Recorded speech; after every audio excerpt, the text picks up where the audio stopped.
Cuba bayangkan, zaman dulu sebelum tahun 1984, TV kat Malaysia ni boleh kata agak predictable lah. Semuanya di bawah kerajaan, penuh dengan berita, program rasmi, macam tu je. Tapi tiba-tiba muncul satu game changer yang betul-betul gegarkan semua benda. Okey, jom kita patah balik ke zaman tu. Awal 80-an kan? TV kat rumah cuma ada 2 channel je. RTM1, RTM2. Dua-dua kerajaan punya. Tiba-tiba ada orang nak buat stesen TV swasta.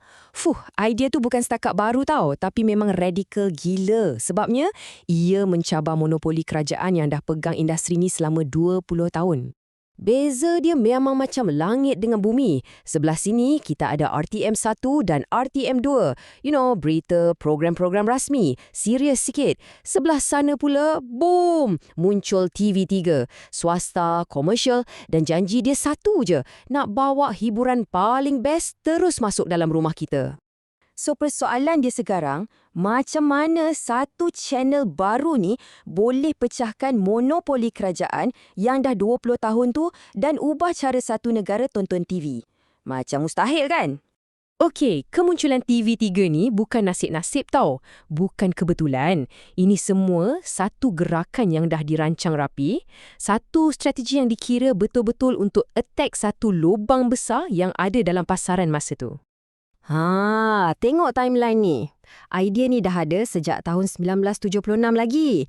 Tapi yang paling gempak, bila diorang dapat lesen je tahun 1983, zest. Tak sampai setahun, TV3 dah on air. Laju gila kan? Nampak tak betapa serius dan yakinnya diorang dengan projek ni? Dan ni satu fakta yang ramai tak tahu. Pesaing utama TV3 masa tu bukanlah RTM. Bukan.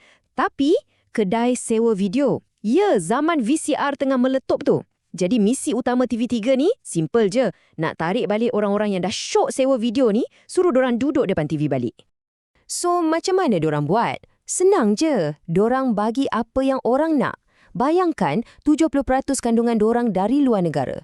Kita cakap pasal siri US yang tengah top masa tu macam Hill Street Blues. Untuk penonton Cina pula, dorang hidangkan drama Kantonis. Sukan pun ada, siap cover Sukan Olimpik Los Angeles 1984 lagi. Paling penting, slot prime time yang selalunya berita, dorang tukar jadi slot hiburan sepenuhnya. Dan hasilnya, memang meletup. Bukan setakat berjaya. TV3 terus jadi fenomena. Dalam sekelip mata je, semua orang cakap pasal TV3. Cuba tengok nombor ni. 66.9%. Serius lah. Ni bukan biasa-biasa. Ini memang dominasi total. Bayangkan, baru beberapa bulan on air, dekat 2/3 orang kat Lembah Kelang yang tengok TV waktu prime time, semua tengok TV3. Gila. Ingat tak pasal kedai video tadi? Ni kesan dia. Jualan dorang terus jatuh 20%. Terus terasa bahangnya. Misi TV3 nak tawan balik penonton memang menjadi. Kiranya ni macam Netflix effect zaman 80-an lah kan? Dan fenomena ni bukan kat KL je. Orang-orang kat luar kawasan siaran pun tak nak ketinggalan. Sampai tahap diorang sanggup minta saudara mara kat KL rakamkan rancangan TV3 dalam tape, lepas tu post. Boleh bayangkan tak?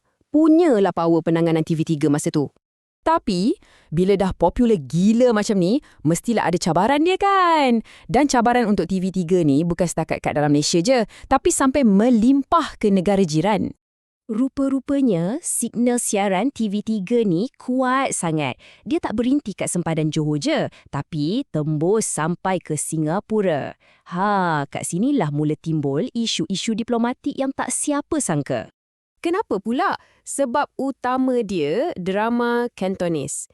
TV3 siarkan banyak drama Kantonis, tapi masa tu Singapura tengah kuat jalankan dasar speak Mandarin.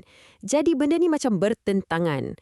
Apa jadi? Kerajaan Singapura pun bertindak. Surat khabar kat sana tak boleh siarkan jadual TV3 dan dorang susahkan orang ramai nak ubah suai antena untuk dapatkan signal TV3.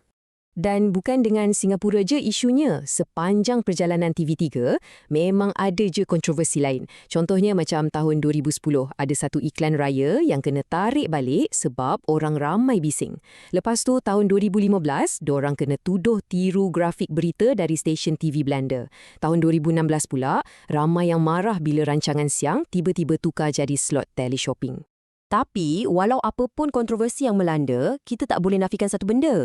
Legasi TV3 ni memang sangat besar. Ia dah jadi sebahagian daripada budaya kita kat Malaysia ni. Logo dia je semua orang kenal kan? Sebenarnya, ia diinspirasikan dari Sukan Olimpik LA tahun 1984, tahun TV3 dilancarkan. Dan warna-warna dia tu merah, biru, kuning dipilih khas untuk melambangkan identiti Malaysia. Jadi, logo tu sendiri dah ada satu connection kuat dengan negara kita. Slogan dia pun sama, sentiasa berubah ikut zaman. Mula-mula dulu, berita terkini, hiburan sensasi, memang kena dengan imej awal dia. Lepas tu tukar jadi inspirasi hidupku dan sekarang sentiasa bersamamu. Setiap slogan ni macam cerminkan perjalanan TV3 bersama penonton dia dari satu generasi ke generasi yang lain. Jadi, semua ni membawa kita ke persoalan terakhir. TV3 dah berjaya ubah landscape media Malaysia dulu. Tapi sekarang, dalam dunia yang penuh dengan Netflix, YouTube dan macam-macam lagi pilihan, cabaran paling besar untuk TV3 adalah untuk kekal relevan.